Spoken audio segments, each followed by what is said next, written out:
Definitely another tutorial. What is up, you guys? Welcome back to my channel. If you don't know me, my name is Xrizz'Tina. And hi. Oh, my voice sound deep. Okay, yeah, so I'm going to be recreating this look by Vanessa. And initially I was going to do totally different colors, but then I realized that my sister gave me this Saffron SUVABEAUTY palette and I want to use it. So the colors in here are pretty similar to what Vanessa used in her look. I'm going to see how many of these colors I can use. I've never used this palette before. So they have 3 mattes, 5 shimmers, and 1 satin shade. So I'm going to be using all of these. This palette retails for $35 on their website. It is a petite palette, definitely travel size. So I'm going to let y'all know what I think about that while I recreate this look. Shout out to my sister for giving it to me. She buys a ton of makeup all the time. So I'm just going to take the ABH Clear Brow Gel and brush my hairs straight up per usual. I am going to film me doing my brows right now because I haven't filmed in a long time and I just want to talk to you guys. How are you doing? What's good? What's new? What's not new that's still happening? What's going on, you know? Honestly, I've had so much going on. Is this going to be a tutorial or a chit chat video? Maybe it'll be both. I'll pause when I need to. It feels like a lot has been going on with me all at once. I haven't really gotten the chance to just sit down and talk about it, at least not on YouTube. In real life, like, I'm an open book. I don't mind sharing anything with people because, like, it is what it is, you know what I mean? But I know that some people are more private, yada yada woo. So it's like, what do I talk about? And I'm filling in my brows really lightly today. I'm not going ham. I have been missing the quote-unquote Instagram brow. I be thinking about that sometimes. I might try the dark brow one day again just to see. I was thinking about making a separate video about my endometriosis and everything, or my diagnosis. I don't want to become one of those people who is an expert on the disease. I don't want people to come to me for things they should be talking to their doctor about, which is why I kind of didn't want to talk about my endo, but at the same time, I don't know, I feel like it could be helpful. Who knows?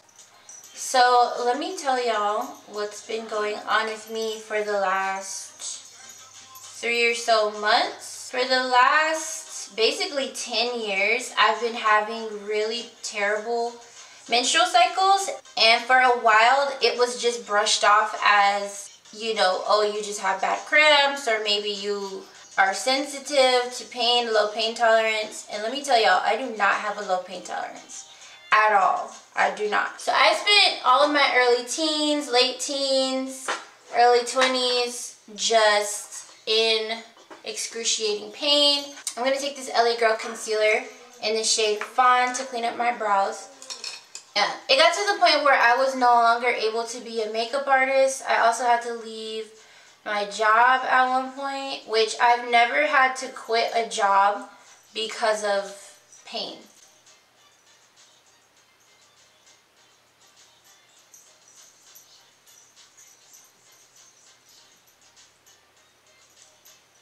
And after I left my job and sold my kit and everything, I spent 2.5 years working somewhere else, you know, somewhere where I was able to be sick every month and be in that kind of pain because my physicians, you know, they were not really, I'm not going to say they didn't care, but I personally feel like I was not taken seriously.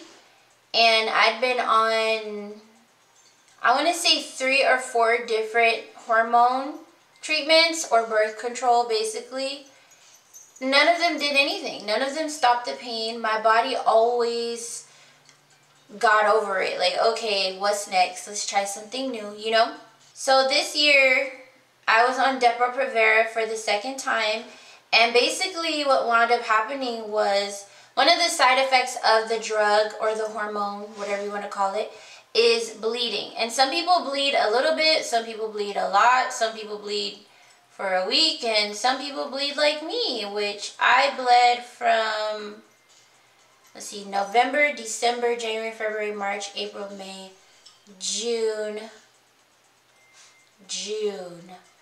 I want to say, so I bled for almost a year, for 9 months, and it wasn't occasional. It wasn't like, oh, you know, once a week or once a month. I was bleeding every single day. So it got to the point where I was losing too much blood. Had I not gone to see a different physician, I probably would have gotten super duper sick.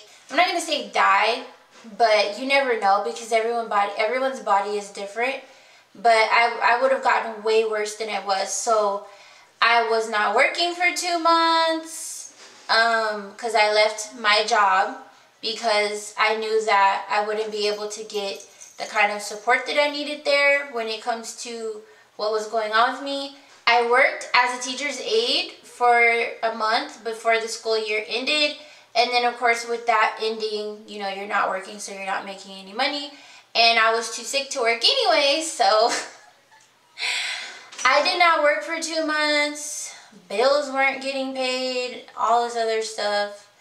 And I finally got an appointment with a OBGYN. The crazy thing was, when I got my first appointment, I was trying so hard not to cry because he was literally like, yeah, you have this disease that's not going to go away.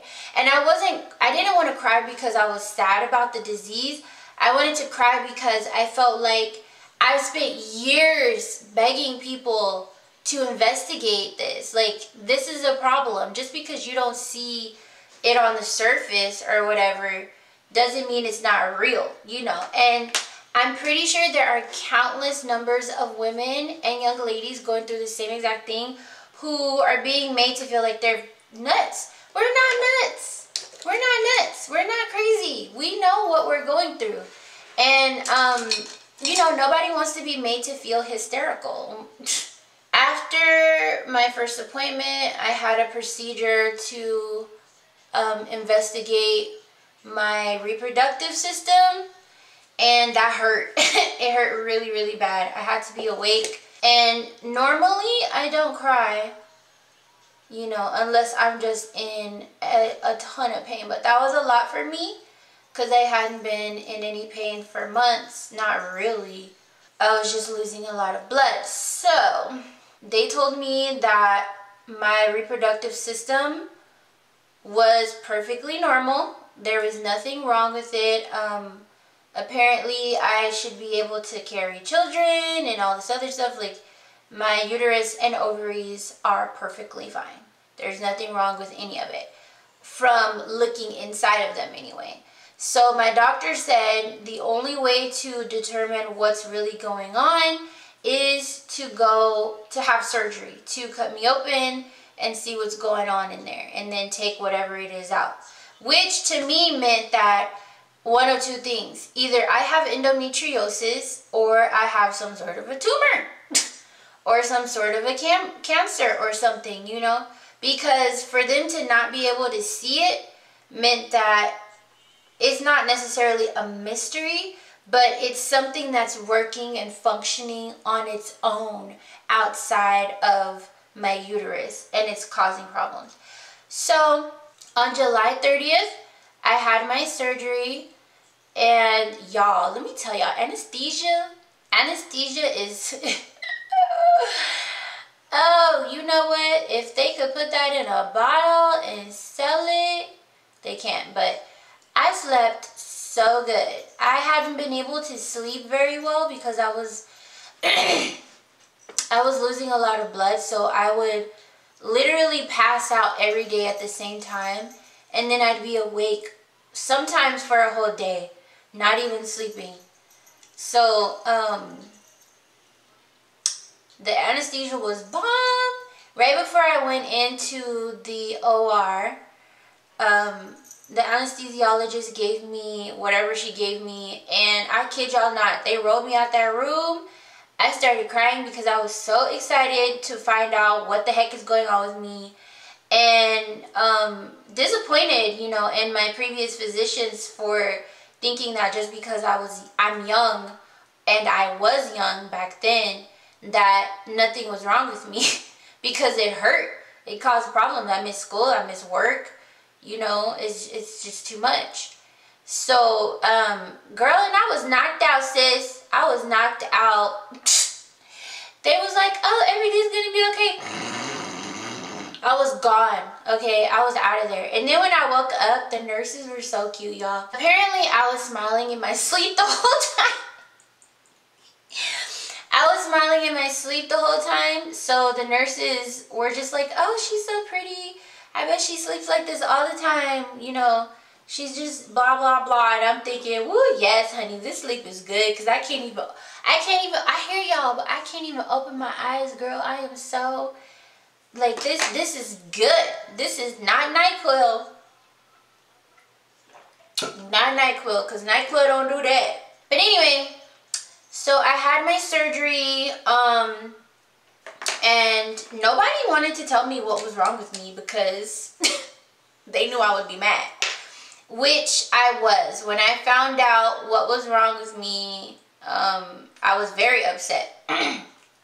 Because, again, even though my physicians did try to help me, in my opinion, there's a certain level of negligence when it comes to basically making a young woman feel like she doesn't know her body, you know? Just because you are a doctor doesn't mean that you know everything. And same thing for people who Google stuff. You don't know everything, but what you do know is what you're feeling. And I felt like I was crazy. I was made to feel like, you know, that kind of pain is normal, and it's not. It's not normal at all. So what wound up happening was my doctor went in and he was just like, whoa. He said that I had so much endo, they had to remove my appendix. So they removed my appendix, which is really weird. You would think that it doesn't do anything, but it does make a difference in like what I can eat and how my body digests food now. They removed my appendix and I was diagnosed with stage 3 endometriosis. It's not something that can be cured. It's a disease, and basically the cells from my endometrial walls got out of my uterus on the outside and started growing on the outside of my uterus onto my ovaries and things like that. And because they're endometrial cells, every 28 days when I have my period, they will bleed they'll function as if they're inside the uterus, and they are not. That's what causes that excruciating pain. It causes those cells do bleed and shed and all that other stuff, and when they're attached to other organs, they do that to the other organs. So, whew, y'all, right now I am going through induced menopause. So basically what it does is it stops me from expelling my eggs, so I don't have a period and I don't have any pain. I'm okay, but I do have hot flashes and I do have fatigue because even though my pain is being regulated, I still have endometriosis. So yeah, that's what's been going on with me. Also, I got a new puppy. Tulip got a sister. Her name is Snowflake and the Rose. Okay, insert picture here. That's my babies. And I work at MAC now, so that's one thing. I work for MAC. Yeah, so let's get into this tutorial. That was a lot of talking. I hope y'all appreciated that update. Let's go ham on these. Honey, so she has red in her crease, so that's what I'm going to do. The first shade I'm going to go into is this one right here called Paprika, and I'm just going to slap that on. There's not any kickback actually, which can be a good or bad thing. I feel like when palettes don't have kickback, it's either because they don't have enough pigmentation, or maybe they're pressed too hard. Yeah, like that's not even. Ooh, girl, we might have to switch palettes, sis. We might have to. Ooh, yeah, we might have to switch palettes. We'll see. So I'm just going to tap this in. To be honest with y'all, I was expecting, I mean, this isn't terrible quality, but compared to what I've been using lately when it comes to eyeshadows and pigments, this is not that great. So I almost want to wipe it off. So what I'm going to do is I'm going to place this in my crease and I'm going to blend it out. It is blending out really nicely. This might be a good palette for someone who wants to start off using color when you're not necessarily used to a lot of pigmentation, because this right here is going to have me feeling a little impatient. So I'm just going to go ahead and blend this out. Okay, so I'm going to dip into D3 because this red right here, I mean, it's okay, but as you can see, it's just not loud enough for me. It almost looks like hot pink and not red, and I kind of don't want to use this palette. Kind of don't want to. So I'm just gonna dip into D3 and see how that looks. See how that looks? Granted, these are pressed pigments though. Still. And I've heard people say that the NORVINA palette kind of reminds them of all the other ABH palettes. I mean, I guess. I don't feel like that, only because even with that, you can see a clear difference. And I'm blending this out, and I'm using this Morphe brush again. And y'all know I love dual fiber blending brushes. They are my favorite.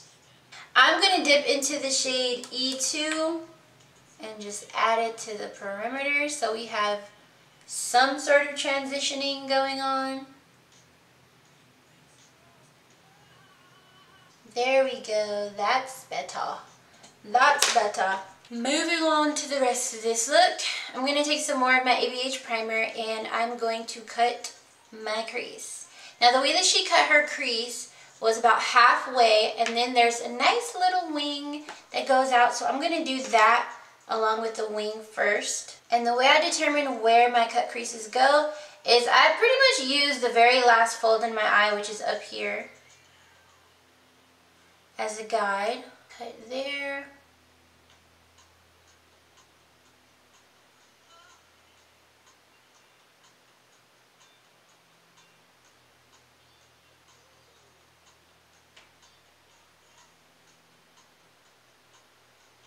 And for those of you wondering, this brush is linked in the description of all my videos.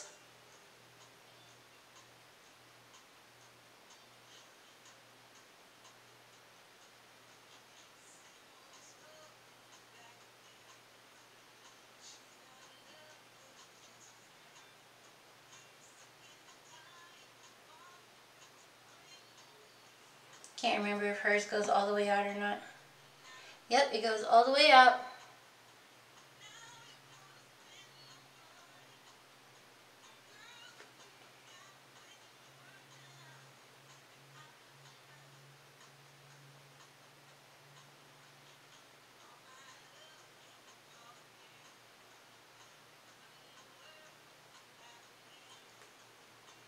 Booyah, just like that. So yeah, like I was saying, this brush is linked in the description of all of my videos, so if you want to purchase it, you can tap on that link. I do not make money from that link. It's literally a direct link to the brush. Literally. And I'm really only putting this where the gold is going to be. Okay. And now what I'm going to do, first of all, let me swatch this shade called Turmeric. Okay, that looks pretty good. I'm going to tap it on my eye. Oops, and I was gonna try not to do it right there, but oh well.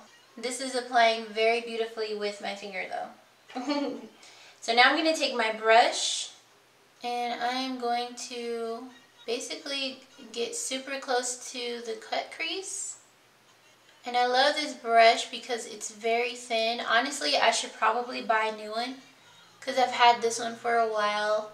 And then she had the gold going all the way out. So I'm going to do that with this brush. If you have a thinner brush, definitely use that. Okay, so I'm just going to tap this color in like that on top of the matte. I'm going to take the shade Coriander right here and I'm going to put it right in the tear duct area. Now these shimmers and satins blend really nicely. They apply easily. I would say SUVABEAUTY should just work on their matte shadows because that color payoff is not what that is. I'm going to take this blending brush right here and I am just going to soften that transition between the red and the gold so that when I turn my eyes it looks like they just melt right into each other. And you can do this by blending, swiping, tapping, and they'll all give you a similar effect. I like to blend a little bit and then I'll tap some of the red on, and so it transitions seamlessly. Oh, beautiful! Taking the same exact brush and a little bit more of the ABH eyeshadow primer, I'm going to close my eye and swipe right across my lid. And you really don't need a lot of eyeshadow primer to do this, because it's just like if you were doing, man, that's cute. I might not be doing an exact recreation now that because I like the way that this looks. Okay, so here's what I'm gonna do. Because I'm excited, y'all, I'm excited. Okay, so what I'm gonna do is even out this primer a bit more. And I'm actually gonna take a little bit of white eyeshadow, the C1 from the NORVINA palette, and just pack that right on top of that. Because I like the way that that looks. And I will need a smaller brush to do this properly, or just a thinner, more angled brush.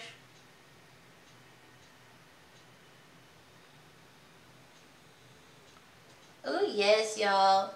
Y'all cannot tell me that that's not cool. That is so cool. A million brushes later. What I'm going to do is take this dark side eyeliner from ABH and line my waterline. I feel like once I get to my lower lash line, I do not care about my eyeshadow anymore, you know? It's like, okay, I've done everything else. Now I have to do YouTube. And of course, smudging it out.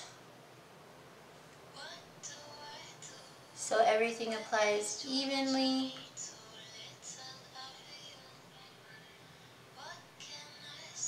Okay, so before I go into the NORVINA palette, I'm going to give the Saffron palette a go again. And I'm using another brush. It's dual fiber. And I'm just going to pack this red right on top of the black.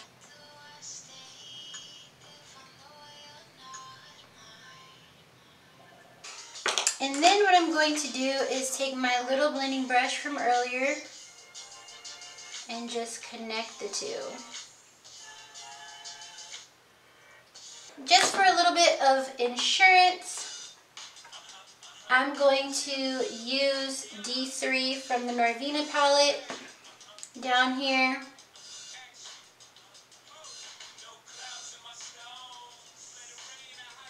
Moving on to my lashes. So I'm going to wear my BEAUTEROSE Ava lashes, or Eva lashes. I'm going to pop these on, and then I'll be right back to tell y'all what I think about this palette. Okay, so this is the final look. I went ahead and added Star Anise right here. into my lower tear duct area. But yeah, this is the final look, y'all. We poppin', we poppin'. So let's talk about this palette real quick. This is the Saffron palette from SUVABEAUTY. It's $35. That means, let me see, 3, 6, 9, about $4.10 for each eyeshadow in this pan. When you break it down like that, it does sound kind of cheap, honestly, but do I think this palette is worth the purchase? I think this palette will be great for somebody who is just starting out with makeup, to be quite honest with you. It's pigmented enough for somebody who doesn't really know how to use pressed pigments yet, and someone who's just getting into color. Normally when people start using color, they'll either